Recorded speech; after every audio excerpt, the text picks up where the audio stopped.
You can't just heat up tortillas in a pan. I mean, you could do this if you heat the tortillas in the microwave. I guess that's one way to soften these things up. You know, these are your corn tortillas. You need to be able to like roll them up. And if you just do it while they're cold, they're gonna tear. So, one thing you do in Mexican cooking is you heat it up or soften it in a hot oil. So I've got a paper plate. We're gonna put the hot ones on here. I'm just gonna make about 12 or 15 right here. So I got some company coming over and they might want to try this.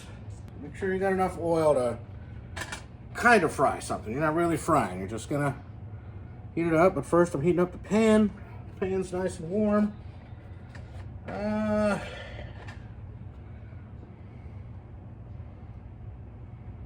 That's enough. I don't need a lot. Okay, so I'm gonna test if it's hot. So I'm just gonna throw a little tiny crumb in there. Oh yeah, it's hot. So we're just gonna heat it up a little bit. Just want it soft so you can move it around. Doesn't take long. There we go. See how it's nice and soft? Well, this is gonna be hot as hell, man. So be careful. The worst is yet to come, and we gotta roll up the enchiladas. You get used to it now. Now you can do this same technique if you're making flautas. You know, you can use the same chicken. It'll be a nice juicy flauta too. Now, if you're doing flautas or tacos, I recommend using 2 tortillas.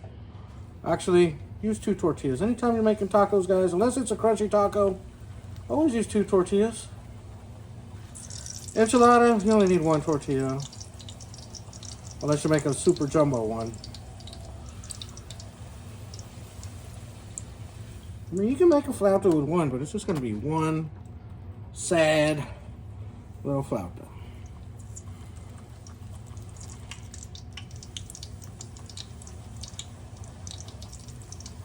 Try so hard, see? I'm just holding one edge up.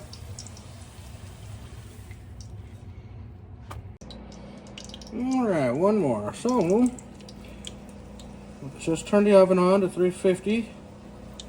Let it warm up. So you're going to have your oven at 350. So once we put these enchiladas together, we'll just pop them in there for about 20 minutes. Now I'm just using the cream sauce, but you can always add a little cheese. I'll just throw a mixed cheese on top. I was going to do cheese. Alright. Got my cutting board back. These are going to be a little warm to work with. Here's what we're going to do. We're going to start putting these together. Let's see what happens here. So we got our nice soft tortilla. We're going to start filling her up. The chicken has all the flavor in it, right? Just ½ an ounce. Full ounce. That's pretty good. That's a good size enchilada. You can make it a little bigger if you like. Okay. So there's an ounce. 2 tablespoons. Just roll it up. Oops, forgot the most important part. We need to get the pan ready. We're going to cook them in here. You're not going to put pico on it, but what I am going to do first thing is I got the sauce. Remember the sauce you made, the cream sauce. You want to put a little bit down on the bottom here. I do that for all the enchiladas I make. I mean, you don't want to take a chance at stuff sticking. Plus, you know, it's going to get the bottom part of the enchilada as well. Same concept as buttering up your pan for biscuits and whatnot. It's almost like you grease your pan, right? You might as well use gloves because I'll probably make a mess. Okay, so we got one rolled up. You can actually put some of the cream sauce inside of these enchiladas if you like. You can throw some cheese inside. They're your enchiladas. You do whatever you want. Okay, I'm just here to help. You're going to have to do the tortillas like I did if you want a good one.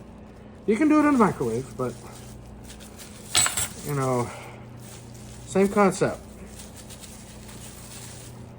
If you want enchiladas, you want flautas, no matter what you're putting in them, you're going to have to soften them up. You see how easy they are to roll and work with, right? It wouldn't be that way Now you can fill this up with whatever you want. Some people like ground beef. I like fajita. If I'm gonna do enchiladas with beef, I'll do fajita. Okay, guys, just pulled it out of the oven. Oh yeah! Now that there is a cilantro cream chicken enchilada platter, if I've ever seen one. Now you can always add more sauce if you like. I like it like that. Let me add some pico and we'll take another look at it. You've just learned in this tape 3 critical areas of life and self-defense.